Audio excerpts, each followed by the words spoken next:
it news? That's not something that's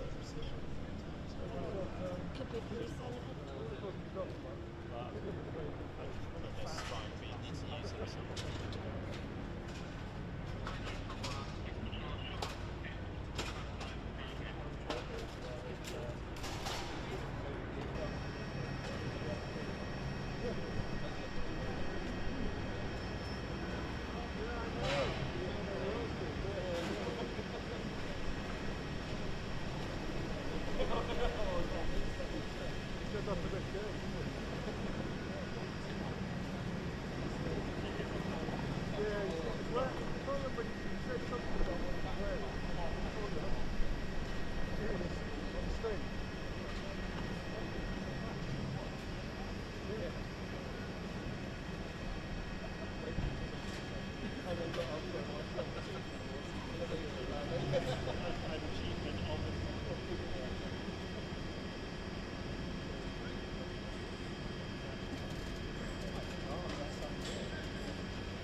I'll see you there.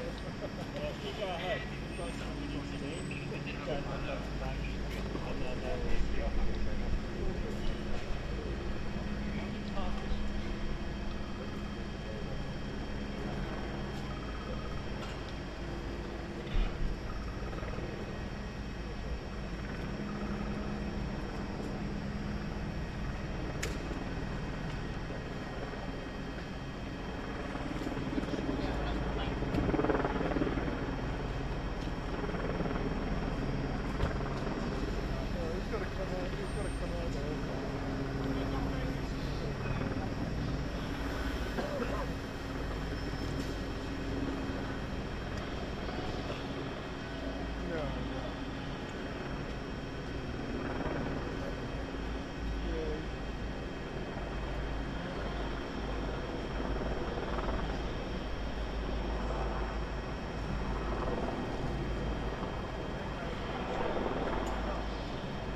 idea what it is.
Is this your last Prime Minister's questions?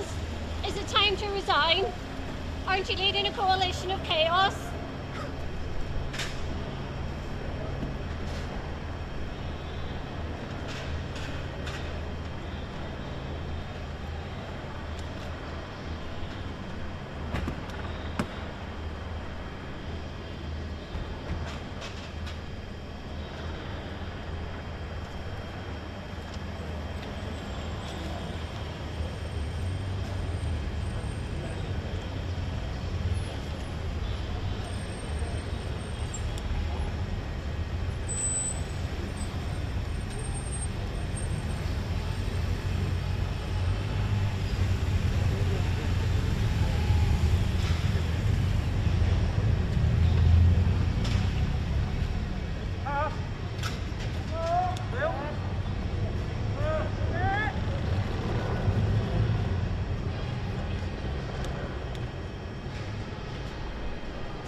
also stand for the least well-off in society. Virginia Crosby.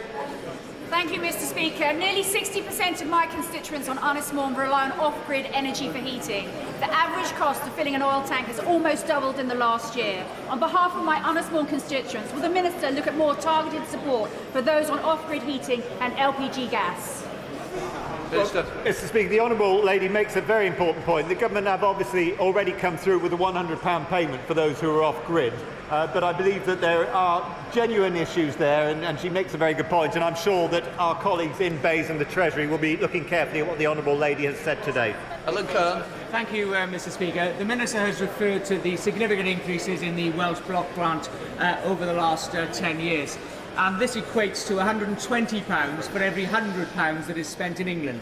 Now, in spite of this very fair settlement, accepted and recognised by the Welsh Government, health waiting lists are longer, education standards are falling compared to the rest of the United Kingdom, and the economy is growing much, much slower pace. Does my honourable friend agree that the Welsh Government need to focus on the right priorities, investing in public services and getting value for money? Well, Mr. Speaker, the Right Honourable Gentleman, my Right Honourable friend, was actually responsible for making sure that the Welsh Government got a more generous package than they had previously, £1.20 for every pound that is spent in England. And therefore it is very hard to understand why it is that under a Welsh Labour government the health service waiting lists have got longer, ambulance response times have got longer, people have lower standards of healthcare in Wales than they do under a Conservative-run NHS in England, and Welsh Labour need to take responsibility for that. Sarah Green. Question number 3, Mr. Speaker. Minister. Mr. Speaker, the Secretary of State and I regularly engage with Cabinet Ministers on a range of transport measures. Over £340 million has already been provided for rail enhancements in Wales, including at Cardiff Central Station and for the electrification of the Severn Tunnel.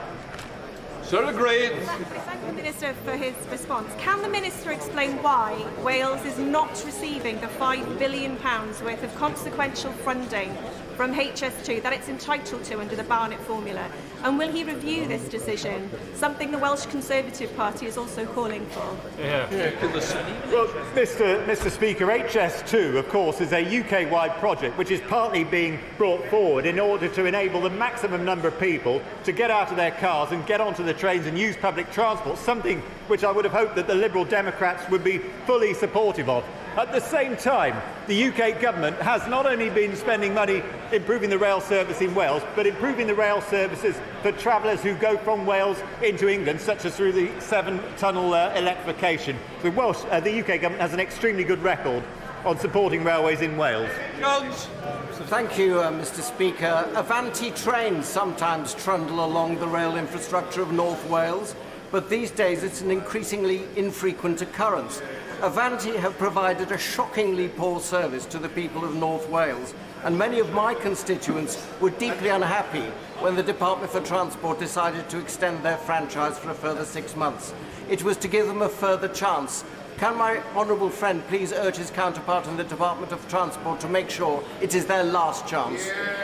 Minister. Well, Mr. Speaker, a number of colleagues from North Wales have discussed Avanti's performance in sort of colourful terms, and I'm sure that they will have listened to what the Right Honourable Gentleman has had to say, as will the Department for Transport, who I can confirm will be assessing their performance before any further contracts are given out.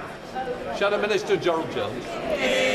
Thank you, Mr. Speaker. It seems, Mr. Speaker, that rewarding failure is this government's guiding principle. Even members on his own side agree. Avanti West Coast is the worst performing operator on the rail network, but ministers spent an eye-watering £4 million of taxpayers' money on bonuses to company executives for, quote, customer experience and acting as a good operator. Does the Minister agree that this is simply not good enough for the businesses and the people of North Wales? Minister. Mr. Speaker, I've already said that I accept that there have been many concerns raised about Avanti's performance, but of course it all goes to show why it is important to modernise the rail network across the whole of Wales, and that is exactly what the UK government are doing at the moment. Chris Elmore. Number 4, sir. Joe Stake. Mr. Speaker, I have regular discussions with Cabinet colleagues on a range of topics, and of course interest rates are rightly a matter for the Independent Bank of England, and we've announced unprecedented support for households and businesses, and Through our cuts to stamp duty, the Welsh Government are expected to receive £70 million, enabling them to follow suit with cuts to land transaction tax in Wales. Chris Elmore. Thank you, Mr. Speaker. On the weekend, I met a young couple in their early 30s who are coming out of a 5-year fixed mortgage rate. Their mortgage is going up by more than £300 a month. And they squarely blame the government and the Prime Minister's poor mismanagement of our economy. It was the Conservative government that has U-turned, that has caused the economic chaos. It's the Conservatives who's caused the mortgage rates to go through the roof. And it's the Conservative government that is causing mortgage firms to withdraw all their support. Will the Secretary of State now apologise to my constituents and people across the land who are being crippled by huge mortgage increases every single month? This is Conservative failure. And it is a Conservative government that, through Help to Buy, has helped over 361,000 people as first-time buyers onto the housing ladder. It is a Conservative government that has led to unemployment at record lows, Mr. Speaker. It is a Conservative government that has increased the national living wage to £9.50 per hour. And it is a Conservative government that will lead to interest rates being controlled, which will also help mortgage holders too. The honourable gentleman's hyperbole does not serve him well. Question number 6. Secretary of State. Thank you, Mr. Speaker. Most recent data demonstrates that households in Wales pay a price broadly on par with the average across Great Britain. On average, variable unit costs and standing charges for gas and electricity. And our energy price guarantee will save households hundreds of pounds this winter compared to current wholesale cost projections. Mr. Speaker, my constituent, Mr. Evans, in the town of Kidwelly, cannot benefit from a lower tariff for electricity he uses in off-peak times because, as the engineers have explained to him, the smart meter he needs will not function owing to the almost non-existent mobile phone signal in the area. That's a failure of this UK government both to roll out mobile phone technology and to have allowed smart meters which only work on mobile phone signal. So will the Secretary now have urgent talks with ministerial colleagues to put this right and to end this discrimination? Tuesday. Well, I'd be interested to take up that case in more detail with the honourable lady, but I think it's right to say that the government, in acting radically on energy price intervention, and indeed with its energy prices bill that seeks to break the link between electricity and gas prices, is taking the sort of action that is absolutely necessary to help households like the honourable lady's constituents. And I, of course, will be happy to talk further about the particular disadvantage that her constituents face. Honourable Edmonds. Number 7, Mr. Speaker. Minister. Mr. Speaker, I have frequent discussions with my ministerial colleagues on a range of matters, including the cost of living, and as I have previously said today, we're supporting households and businesses across Wales with cost of living challenges, including on energy costs. Edmonds. Diolch, Mr. Speaker. People in Carmarthenshire have seen huge increases in heating costs if they're off the gas grid in oil, LPG and solid fuels. The alternative fuel payment of £100 doesn't seem to be equivalent to the cap on gas. Will you write to Welsh MPs outlining the methodology used by the British government to calculate the AFP rate?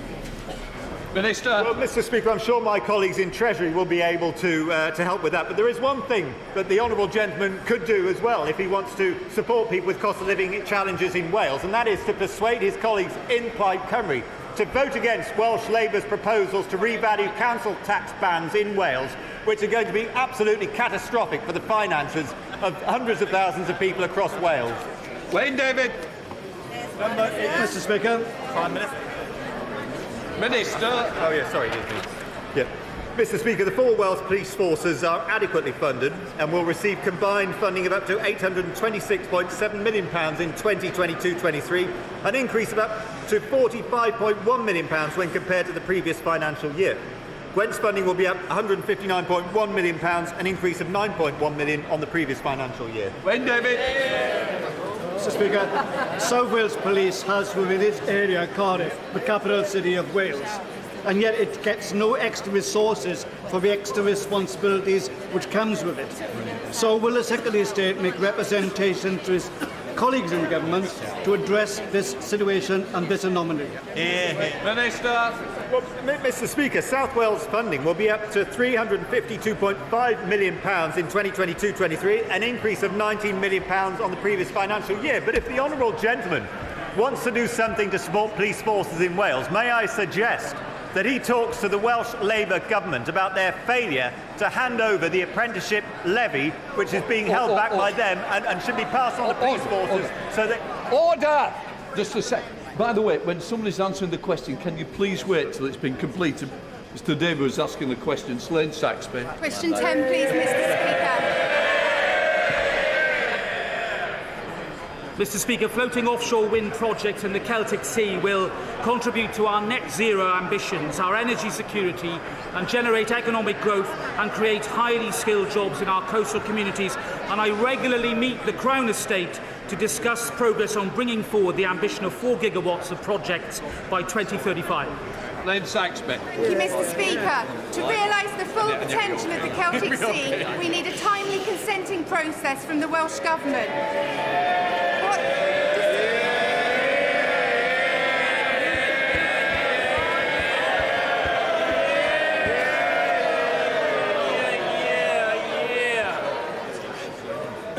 What discussions has my right honourable friend had with his Welsh counterparts on the consenting process for the development of floating offshore wind sites? I congratulate my honourable friend for consistent advocacy for projects in the Celtic Sea as chair of the APPG, and indeed the necessity for securing timely consents is an imperative. I will continue working with the Welsh Government and with all stakeholders to ensure that we can make sure that the huge opportunity that this presents is capitalised upon. Sir James Davies. Number 12, Mr. Speaker.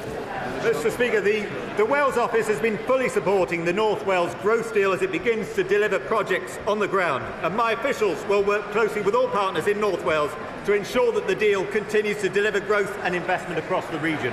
Sir James Davies. Thank my honourable friend for that answer. Perhaps inevitably, not all projects initially identified for delivery through the North Wales growth deal can be progressed, and that applies to the Bodlewithen key strategic site. So will my honourable friend encourage a flexible approach to diverting the £10 million of funds that had been earmarked to Bodlewithen to other economic development projects within Denbighshire? Here. Minister. Well, Mr. Speaker, it's obviously a matter for Ambition North Wales to bring forward projects for the UK Government and the Welsh Government to approve, but obviously we've taken a very flexible view towards the whole thing, and I can assure the honourable gentleman that despite the international financial problems which all countries are facing at the moment, this government remains absolutely committed to supporting jobs, driving growth and levelling up across the whole of the United Kingdom, including in the honourable gentleman's constituency. Bob Blackman. Question 13, Mr. Speaker.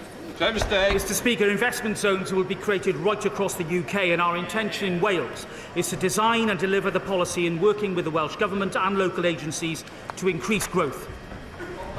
Thank my right honourable friend for the answer. And is it incumbent on the Welsh Government to cooperate fully with the Government to ensure the success for all the people of Wales? Okay. My honourable friend puts it extremely well. We have a good example with Freeports. I very much hope the Welsh Government steps up to the plate on investment zones. Before we come to Prime Minister's questions, I would like to point out that the British Sign Language interpretation of proceedings is available to watch on Parliament Live TV. We start Prime Minister's questions with Justin Mathers. Question number 1, please, Mr. Speaker.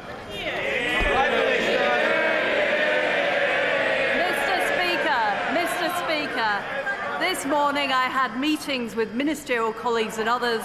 In addition to my duties in this House, I shall have further such meetings later today.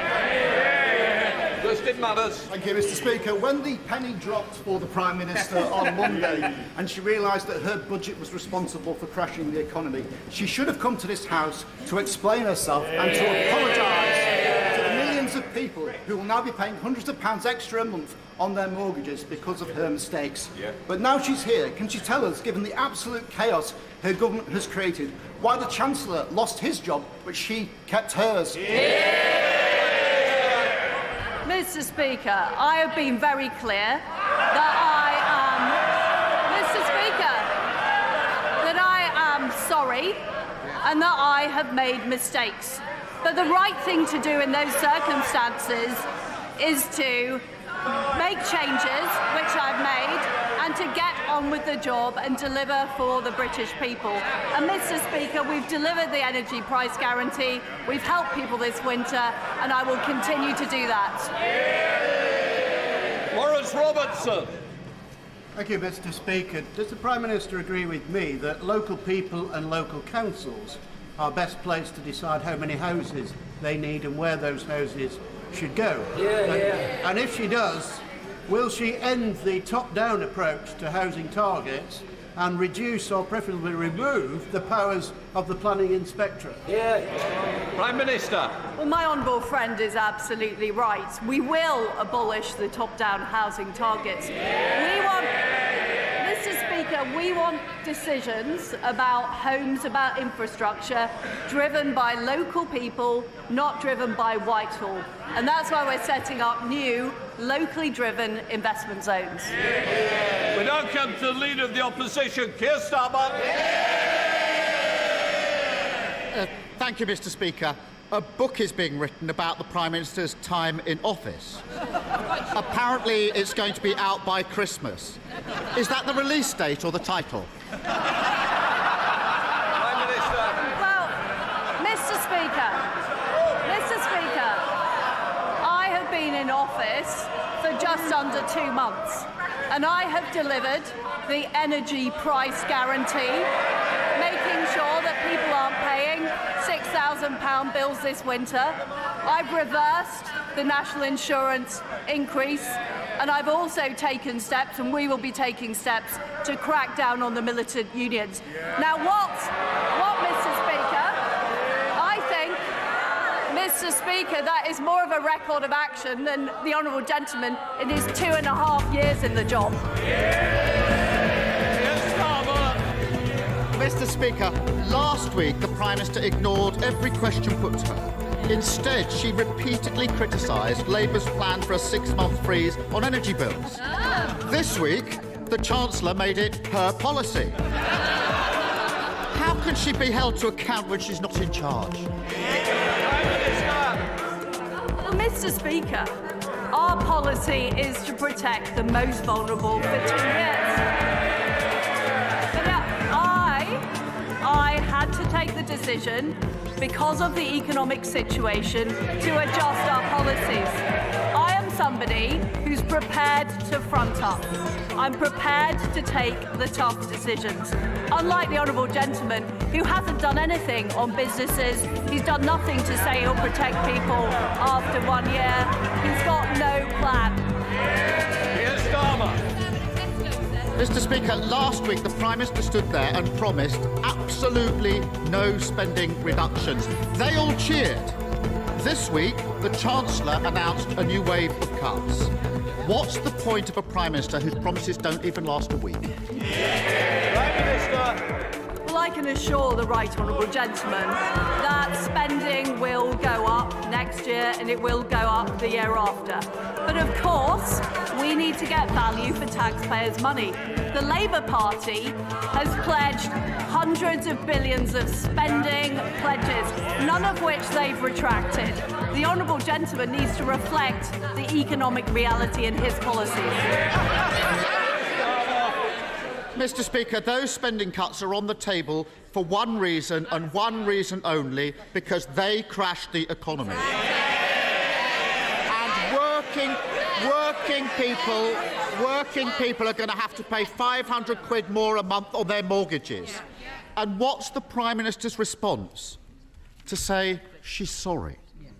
What does she think people will think and say? That's all right, I don't mind financial ruin. At least she apologised. Prime Minister. I do think there has to be some reflection of economic reality from the party opposite. The fact is that interest rates are rising across the world, and the economic conditions have worsened. And we are being honest. We're levelling with the public, unlike the honourable gentleman who simply won't do it. And what is the honourable gentleman doing about the fact that train workers are again going on strike? The fact is he refuses to condemn the workers. We are bringing forward policies Mr. Speaker, we are bringing forward policies that are going to make sure our railways are protected, people going to work are protected. He backs the strikers, we back the strivers.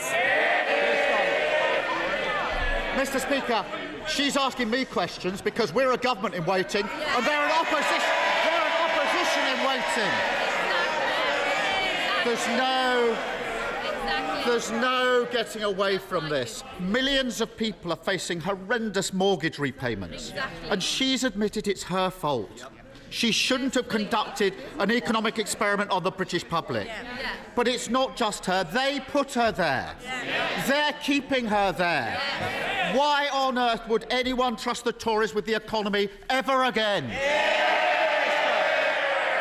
Well, I notice, Mr. Speaker, he's not actually objecting to a single economic policy that the Chancellor announced